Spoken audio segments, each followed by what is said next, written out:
Hey, on today's episode, I'm going to sit with Brandon White. Now, Brandon is in charge of the EXO Institute marriage intensive courses that are offered here and kind of just overseeing how that looks and how that's ran. One of the reasons I was so honored that he came on is that we're just going to dig in this conversation and talk about what it looks like to go through an intensive. But if you want to become an EXO mediator or become an intensive coach, he's going to talk a little bit about that. In the description, we'll give you a link to connect with EXO or with Brandon directly, and you guys can go from there. But just enjoy this episode. If you're not already doing so, you can follow us on YouTube and subscribe there to watch this episode or any of our past episodes. And if you're not following us on our social media platforms, please do so. Give us a like on Facebook or Instagram. If you'd like to reach out to me direct, you can do so by going to recoveryvow@gmail.com. I hope you enjoy this time I spend with Brandon.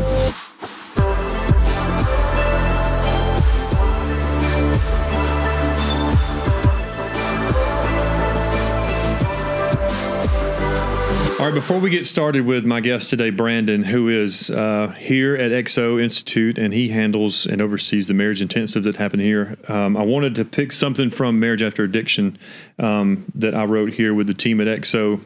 And what I thought would go really well with today's topic would be chapter 13 from the book is walking with others through their mess. And that's kind of where once you as a couple have gone through this process, you can then have the resources and the power or the tools to walk with or give that to someone else. And so as you read through that workbook and get to that point, understand that it is a process. This is not a race or a marathon. It's just a process.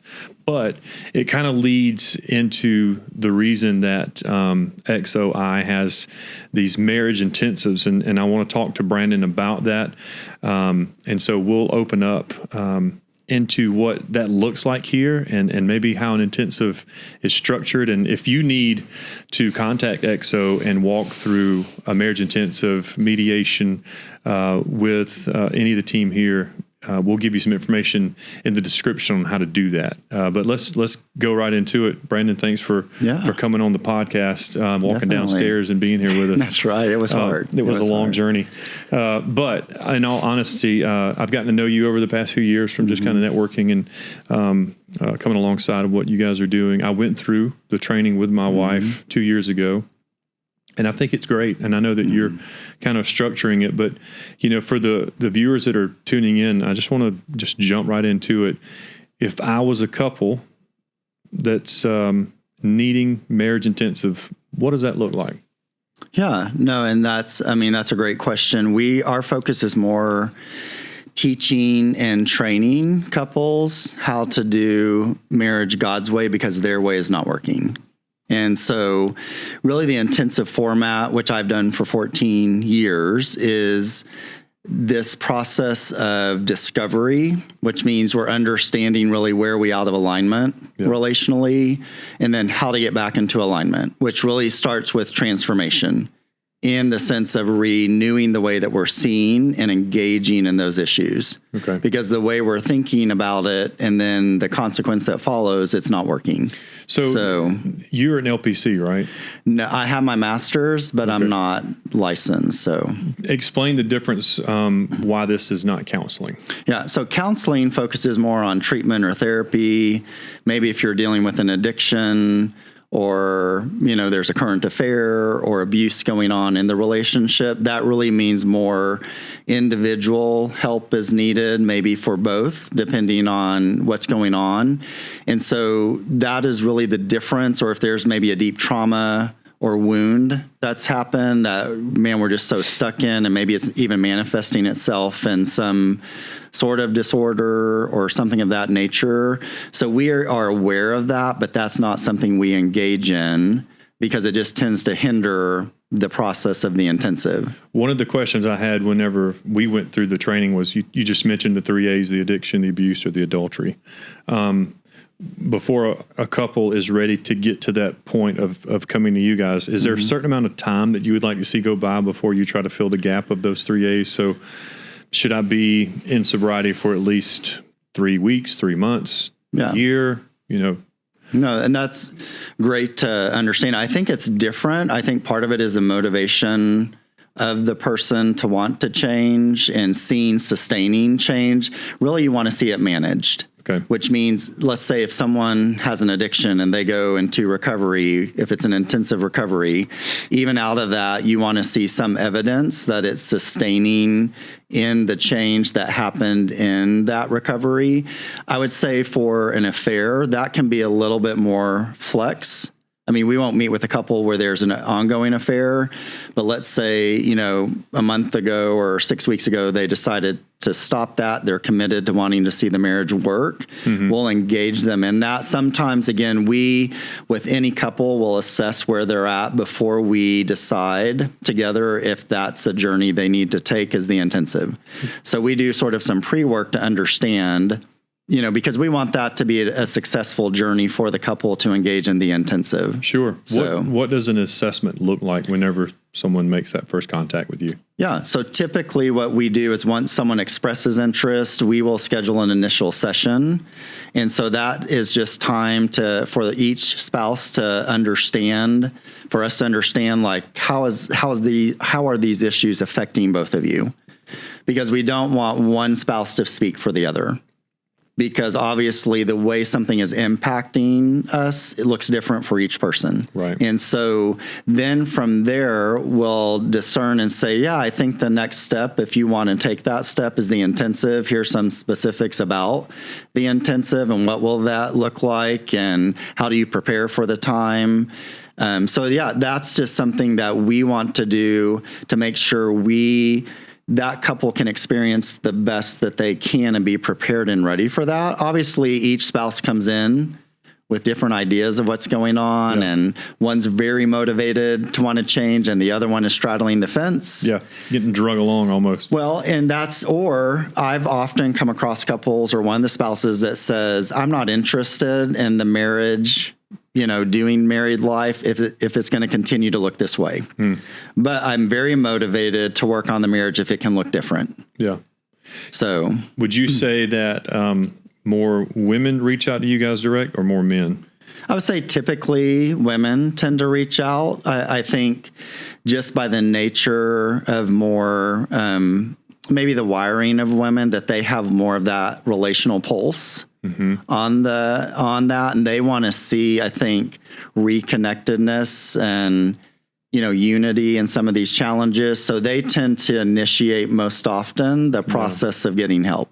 Yeah, I can see that. It tends to lean that way, even in the recovery world. That it's still a higher percentage of males that battle with it. Sure, but I'm not saying the rise is there, but there are females too, so I just didn't know. I remember going through it with Kristen, my wife. My favorite part, and I push couples to do this today that I get the opportunity to work with, is the writing the love letter. And expressing the moment you knew you were in love, your wedding day, and then like your happiest moment after being married, and you I think we were encouraged to pull like family dynamic out, things like that. And then we got to read it to each other. Mm-hmm. That was like, nobody writes love letters anymore, And so that was really awesome. Is that still part of the process in the beginning? It is. And so that's one of the things that we see helps a couple sort of reconnect in the beginning. And sometimes those letters are hard and difficult, but it's a reminder of where we started relationally, which tends to be pretty positive, and a reminder that still exists. It's just getting overwhelmed by the negative. Right. Have you ever had a couple that didn't make it past the letter? No. That's good. Yeah. I mean, I feel like that's a really good step, and it just kind of tears the wall down some. And we're pretty strategic in the questions we ask, so it's not like a free-for-all letter. So tell me, remind me again what was asked to be in the letter, because I feel like I may have gotten some of it right, but not all of it. So questions in the letter that we ask are just, what was your family dynamics? How did your parents model marriage?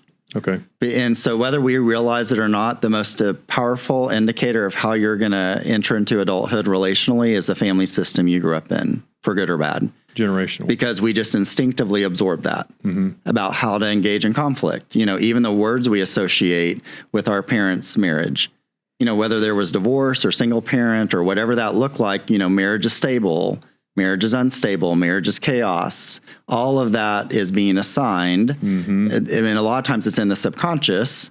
So if, again, things were chaotic, well, then we don't desire that entering into our own marriage. Like, it's not like, hey, that sounds fun. Let's have a chaotic life. No, I mean, I get it. So, I think about my parents as you say that, because, they met when they were really young, and, difficult times. And, it's all fun in the dating process until you start paying bills together. That's like when the real life starts to happen. But knowing my dad, he probably would be the guy that'd be like, yeah, I'm not going to do this. Yeah. So, how do you walk? Let's talk about the guy in the in that setting. How do you get us to open up? Yeah, I think, again, the letters are very helpful because you do that ahead of time and being able to put some thought into how you want to write the letter. There's no right or wrong way to write it. Some write more of a story. Others are very factual in the way that they answer it and almost do bullet points. So I've had all of the above, but I think that helps just open up and, you can reflect a bit more. You can start to connect dots because you're going from the beginning of your relationship to where it is now, and then what you hope it will look like moving forward. Yeah. So it's but it takes I would say, and this is my opinion, it takes the guy wanting to do that, because we're the driving force in the relationship or in the marriage that can be like a big decision maker, So I think it's important that we get the guys on board, Well, and I think, and I will say this is human nature in general, but probably leans a bit more to us guys, is that we tend to reach out when we're in crisis. Oh yeah, I've asked for help when I was in jail. Like, what can you do? Help me, help me. And I don't know what wall we have to hit for whatever motivates us to change, but I just think it's sort of the crisis, or I have found when, say, the wife starts using crisis language, by the time us guys sometimes figure out the ship is sinking, the wife's like, it's been sinking for a while, you're just now figuring it out. And why did I have to start using extreme language for you to finally pay attention? Yeah, I've had people on the podcast that the wife, just yesterday, there was a lady here, and she was so cool, calm, and collected. But I think that's what intimidated the husband the most, is that if she wasn't that way, I knew that it was about to hit the fan. Yeah. So, and that's, and again, that we don't, let me just say this, what brings us into marriage cannot sustain us in it. Okay. Right? Because eventually we're running on the fumes of dating and engagement, and it was all fun and exciting typically. And maybe you saw a few red flags, but you ignored it because you're in heavy like or in love and you don't want to rock the boat. And yeah. And so that's what I'm saying. Then we enter in, and all of a sudden, whether it's the first year of marriage or whatever, we start to get relationally lost. And like, I don't know where we're going relationally, and what worked back here is not working anymore. Yeah. It's tough for people. Yeah. When people get to the point where they need, mediation or marriage intensives, and, let's say the 3 A's, we don't bring that in, or you don't move forward until it's time. Is there a moment in the intensive or in the mediation, whatever words we want to use, that you would say we have to stop, and you need to do something different?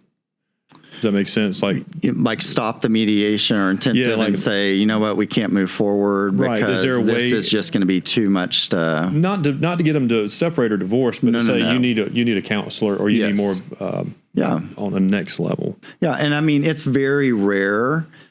People will lie to get into the intensive because they want the help. So I get it.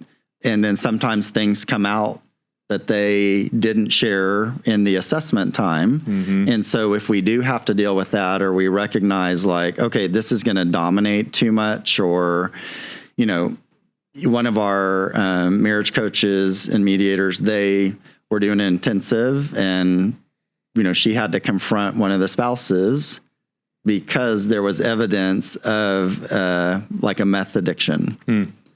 And so lovingly confronted that and brought it to light, and they stopped it, and she took him to a treatment center that afternoon. Really? Yeah. That's interesting. And so that's very rare, because again, it doesn't mean there can't be residue from those things that are affecting the marriage. We don't want to be front and center, because then it really dominates and it's about the issue versus the marriage. Can you give us, the listeners that are going to be hearing this, what are some of the main reasons that drive people to need a marriage intensive? Yeah. So I would say typically we meet with couples where they're hitting speed bumps or they're in crisis. And so, a speed bump could be there's just one or two issues, like our communication is really struggling. And I would say communication is over 90%. Okay. We just, at this point, when we get stuck, we don't know how to communicate through that issue to get to the other side of it. Others, there are things, could be parenting issues, finances, intimacy is typically a significant one, whether it's lack of sexual intimacy or just intimacy can be emotional and connecting and, and so there's a breakdown. And of course, all of that works together. You talk about one issue and it feeds into another. Right. And so those are just, I'd say, general ones, but communication is a big one. It seems so easy, but man, it's hard. It is in marriage. tough. I imagine it's different at different stages of life in marriage. Do you see where people come at like 1 year? I've always heard the first year is the hardest, or the third, or the seventh. These odd numbers. But do you feel like it really? There's no certain year that people fall into that? Yeah, I would say maybe I would see it more as seasons than years. Like if we're in the season of parenting. So I say issues always expose themselves. They typically aren't created. They were just waiting for a catalyst to bring it to light. So it's like the foundation wasn't stable. It just took having kids to expose the cracks in the foundation. And so, so it's more those seasons of, parenting, and all of a sudden, whether we haven't invested or now we're so focused on the kids, the marriage starts to suffer. Yeah. Or just there's the stacking. Like at some point, things aren't sustainable. You just don't know the straw that breaks the camel's back. And so it could be 5 years in, 10 years in. A lot of times I think empty nesting is a big one, because all of a sudden the focus was on the family, and now we're staring at each other and we don't know who we are as a couple. That was kind of one of the seasons I was thinking about, is becoming an empty nester, or a blended family, and you're trying to parent somebody else's child, or, the different ways that those things would kind of come to the top. I often think about, with my wife, she's a stepmom to my two sons, and she's done a phenomenal job of trying to, not trying, she's found the great balance in that role, and that's a tough role. But she's done it with grace and with just kindness. But I can see that if she wasn't bought in as a supporting spouse and as just wanting to be a mother figure, that would be difficult. Same for a guy that's playing the role as a stepdad and trying to figure it out. And I would say blended families are ones that we often see, because that's a unique relational dynamic. For sure. Like you said, okay, how do we navigate coming in where I'm not the direct parent of this kid or the kids, and how do we navigate through that? Yeah. Yeah. So do people get, do they get intimidated when you tell them, hey, we're going to do this marriage intensive and it's going to last for 8 hours? No, I think because we really try to explain what that looks like, that's getting 8 to 10 sessions, like counseling sessions in one setting. Yep. So what I love about that is you can lay your issues on the table and then turn around and work through them all in the same setting. Yeah. And we don't compete with counseling. We refer an individual or, to counseling when that makes sense. I just find that often the narrative has been in working with couples that they've done counseling, and you just often run out of time because 50 minutes in, sorry, we're done. And so now the next time you meet, you're putting out fires from the 2 weeks, let's say you didn't meet. And so it's almost like you're pulling them back to neutral. Yeah. So what I love about the intensive is you can gain a lot of forward momentum because you just have the time. Yeah. But we want to be very strategic to say the familiar way that you've tried to address your issue isn't working. We need to create a new normal. And here at XOI, you guys are training people to become marriage intensive coaches or mediators. Yes. I want to make sure I get the verbiage right. But talk to me about what that looks like if someone wants to come and go through that training to understand how they can become a coach or a mediator. Yeah. And so I think there has to be some level of seeing the evidence of a healthy marriage or seeing that God did a transformative work in their relationship, and now there's a heart and passion to come alongside others. Because it's often whatever God does in us, He wants to go through us to help other people. It just doesn't need to stay with us. And so, that there's a heartbeat or a passion, whether you're in a faith-based organization, a church, or that's just a heart for it, but you also want to do a side business to where so people do all of the above in that area. And there is, prerequisite work that we want to model. This is what a couple goes through when they're actually doing an intensive, and we want you to walk through that process as well to understand what it looks like. Because not everyone that comes to us has done an intensive. And so there's that newness for those that are coming to be certified to understand what is an intensive like, so they can see that, but then also maybe start to see themselves in the role of being a mediator and working with couples. I think people get excited when you say that you can use it as a business per se, because it's not that it's expensive, but I remember in the training when I went through it, a divorce is a lot more expensive than paying to go through mediation. Yeah. And people just need to hear that. I mean, this doesn't have to be the final decision when you talk about divorce, because you guys mediate to stay together. And a lot of times when people hear that word, they think about, oh, well, I need to have a mediator to help us work through a divorce. But this is totally opposite. You're helping to rebuild or restructure or give new thoughts to the marriage. Yeah, and so typically when you think of it, like you said, a mediator's leaning toward divorce, and it's to create a civil separation. So we're not at each other. So that's really about separation, where we're more about restoration and healing the marriage, because the divorce mediator and the marriage mediator, we're seeing the same couple for the same issues. Yep. So to me, why would you rather not work on your relationship or help couples in their relationship and invest in that? Because, the costs are a lot greater for divorce. And I live in reality. I get it that people divorce for different reasons or whatever their thinking says needs to happen. And just on a side note, I say the definition of divorce emotionally and mentally is a reprieve from my misery and desperation. Wow, that's good. And so what's the fastest way to pull the ripcord to get out of my misery and desperation? And that doesn't mean effort wasn't made, trying wasn't made. It's just if it's done unto self, remember, what could be a win for you could be a loss for the marriage every time. Because my way is to do it this way. Well, the other couple is like, well, my way is to do it this way. Well, typically when you get stuck in your own way of trying to resolve it, it pulls you further apart. And you go that way. It doesn't bring you closer together. Right. So there has to be some foundational anchoring that both couples can gravitate toward, because that's when they'll see success. And I've heard numbers from your team before of like a success rate. Was it 90-something% of couples? Over 90% of couples who go through the intensive, it was very hopeful and encouraging walking out of that time. Okay. And so, obviously they get to work the plan that we helped create and they worked through, and taking that back home, but now they believe they have a tangible way to navigate through different challenges or situations in their marriage. Yeah, that's awesome. Yeah. Now this week here at the XO headquarters, you're teaching some folks that have signed up to go through this training. Yes. If someone hears this and they decide that they want to do that, what does their training look like when they get here, Brandon? Yeah. So again, there's the prerequisite work that we want you to be prepared and ready to understand what we're going to go through in the training. And then the training starts on a Wednesday evening and goes through Friday afternoon.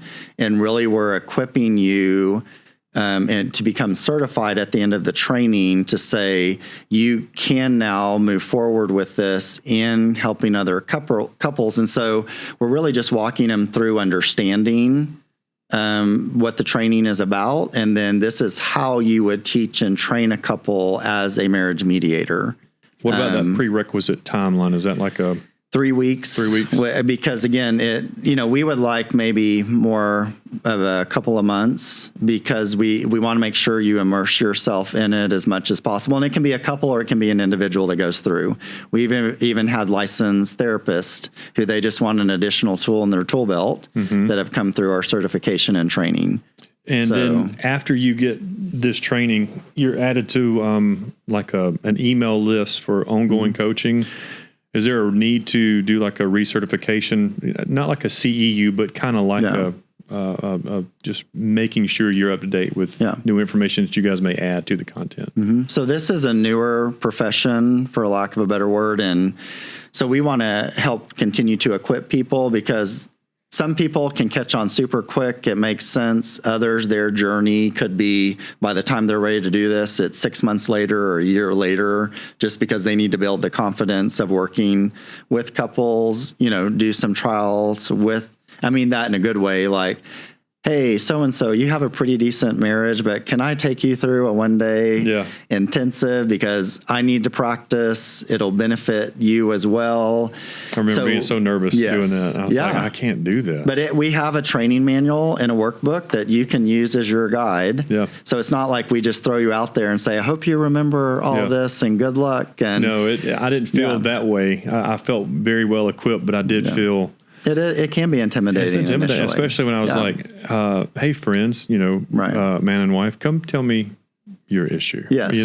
So you have to figure out a way to word that and be open to receive that. And then... and we do, I want to say we do have a network that those certified mediators can become a part of, which gives ongoing training, support, resourcing them, community, of like-minded people, and how can they interact with each other to, hey, how are you doing this in your, practice? But each is a little bit different because of the community you live in. Right. So, and people, they think, once they get this, it's not like you're a part of the XO family, but, you won't be like mentioned on the XO website. I know that I was like, oh, you need my picture, right? Because I'm going to be on this website with XO. And it's not that, but you are in that network where you get the emails or the calls that are offered and things like that. So that's and there is a level of like CEU training, or even, we're developing master level courses where, let's say, you also have a heart for premarital couples. Well, we use a lot of the same resources and teachings that we do in the intensive that we do for the premaritals, because I've had so many couples come through that said, man, if we'd have learned this like years ago, this would have saved us so much hurt and pain. I didn't know that you did the premarital. What does that part look like? So it's a 1-day course that's 8 hours. It is, if you're in Texas, it's we are connected with Together in Texas, which means that's a resource that someone can go through and they get $60 off of their marriage license, because we give a certificate that says you went through that. That's really good. And so, it's so those are something where you come here in person to our XO Center, and it's a day of just walking through, the premarital. It can be for those who are getting remarried. It can be for those who have never been married before, because it's the same process and principles of, awareness and understanding of just relational dynamics. And then what are certain topics that seem to be prevalent, like, in-laws, that can be a dynamic. Yeah. That can even be a dynamic in marriage as an issue, right? It can be. I have some really good in-laws. Danny and Terry, I love you so much. That's right.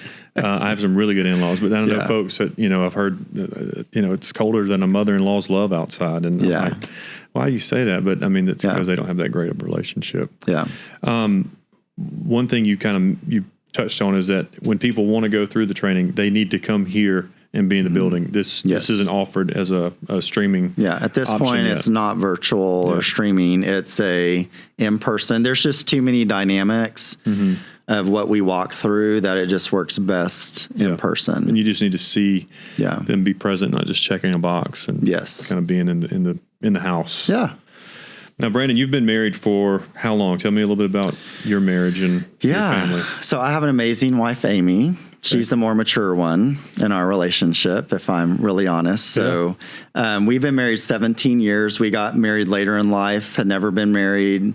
So I was 37, she was 34. They're like a couple of unicorns running around. I tell you what, we're just no kids, we're just never been married. Vibrant, Wow. People there. And so then Toby, our oldest, came 10 months later. Because, I say we had to get her done and make it happen. So we weren't like walking with a cane, trying to. You start doing the math of when they're going to graduate and how old you're going to be. Yeah. So we have 4 kids. So we had 4, 6 and under.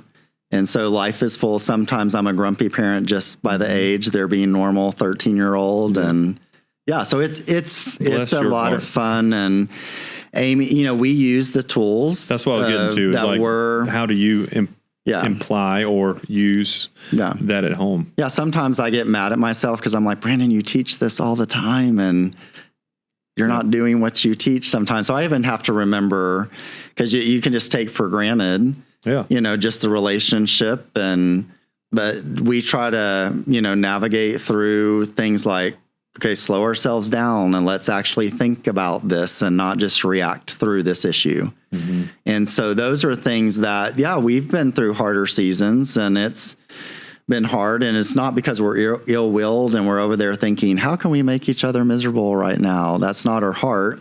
But as we do life, because you have different ideas about how to parent, or you have different ideas about how to prioritize the relationship, and so if you're not communicating and talking, you're assuming a lot, right? You're gonna have some narrative level of different seasons too. Like, yes, having those 4 kids, that close together, I'm not saying that the seasons would be different, harder or easier, but I've got one that's 18, 16 and 8. Yeah. And 2 boys and a girl. And it's, those boys are different. Mm-hmm. And I remember, hearing this a long time ago, the bigger the kid, the bigger the problem, or the harder the problem, or something like that. But it's true. Like it's easier when they're smaller, but Krista and I've ran into different ways where we had to use, our mediation training, or just knowing from being together so long, like we need to handle this together. Yes. And be on the same page as we parent this. Yeah. And that's hard because I think fundamentally Amy and I desire the same thing. Right. I mean, we want a marriage that we are connected, and I'm not talking about logistically connected. I'm talking about relationally connected. Mm-hmm.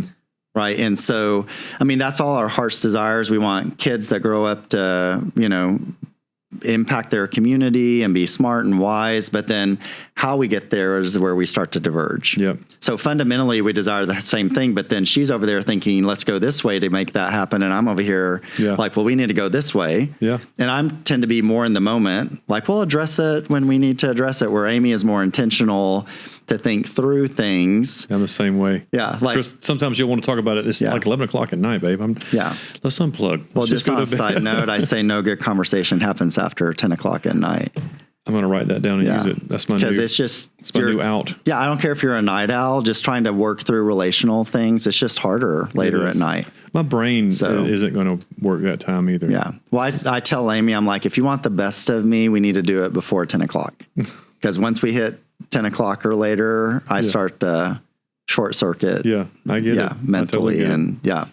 Well, as we kind of end today and you have an opportunity to share something that you would want listeners that are listening, because the people that are going to listen to this, it's going to be people that are walking in recovery together, of different kinds of recovery, moms and dads, and trying to figure out maybe how to help their loved one. And so these different dynamics, you and I have talked about it before. Like I want to be a resource to help fill the gap with, those 3 A's, and the addiction is where I'd like to help.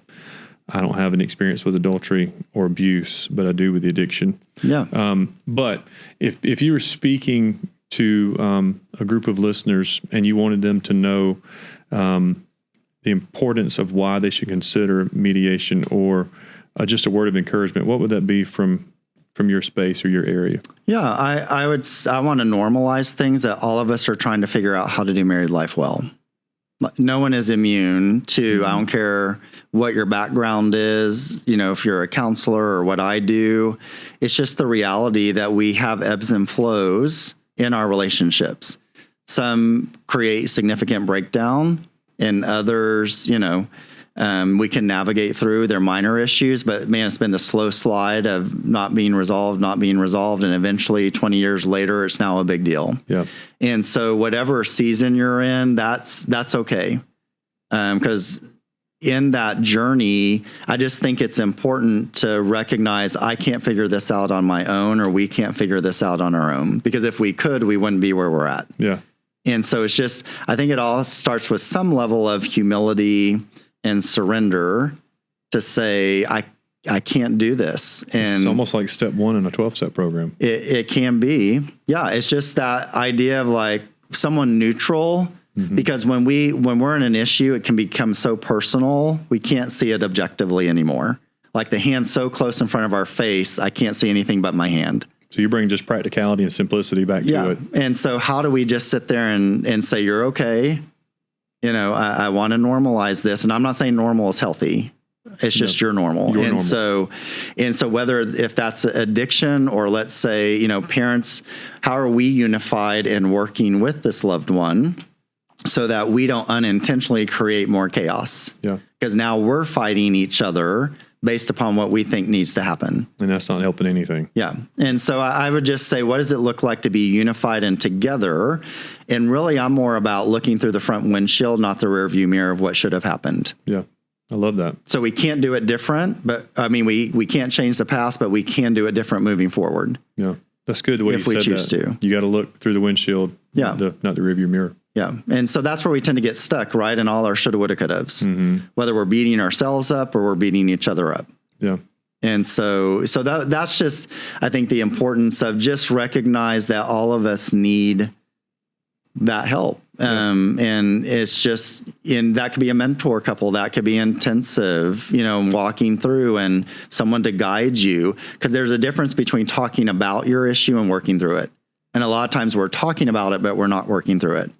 If they get to a point where they've done 8 hours with you, but they feel like they need more, do you offer a little bit more time just to kind of go a little bit deeper? We do have a 2-day. You do? Okay. So I would say a 1 day is, again, if we're hitting a speed bump or two. A 2 days if we're in pretty significant crisis or a lot of issues have stacked up and we just need time to work through those issues. And just being patient and just taking your time. Yeah. I think that's great. And so, day one we call teaching day, because we want to set up the new structure in normal of how we're going to engage in those issues. And then we're actually going to walk through those issues. That's good. So if that issue is whatever, the residue of an addiction, and how does the marriage thrive after that happened, we're going to take them through that process and say, here's your template now of how to navigate and work through that. Before we close, the 3 A's, and you may have said this, I just missed it, or maybe we had the conversation over the phone. The addiction, the abuse, and the adultery. Is there one that stands out above the other, like in an order, like this is... issue number one is the highest, addiction, abuse, adultery, addiction, abuse. Is there an order that you see people bring to the table that one kind of outweighs the other? Yeah. And I'd really say who I've engaged with most often are those where there's been an affair, whether that's an emotional affair, physical or sexual. And so I would say actually a fourth to a third of those that I've worked with, that typically tends to be a past issue that still we're struggling to navigate and get through that and rebuild trust.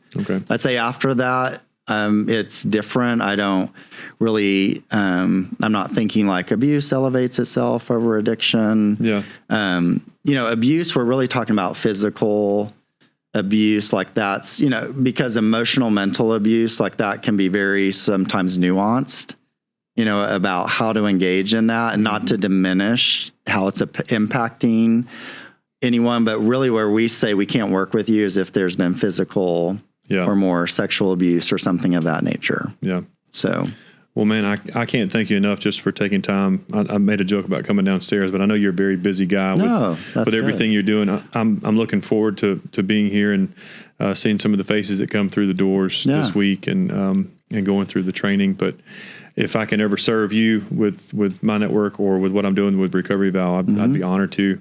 So just let me know. But we're continuing to just see how that can connect better moving forward. And I think both of us have the heart to the heart is just to help couples and just get to what is a thriving relationship. And that's afforded all of us, just to let you know. It doesn't matter what the background is. Sometimes it's harder and it takes more effort and intentionality to get there. But I believe that's afforded all of us if we choose to do the intentional work. That's absolutely right. So, man, thank you so much, Brandon. Yeah, I appreciate you coming, man. Yeah, thank you, Eric. Enjoyed it.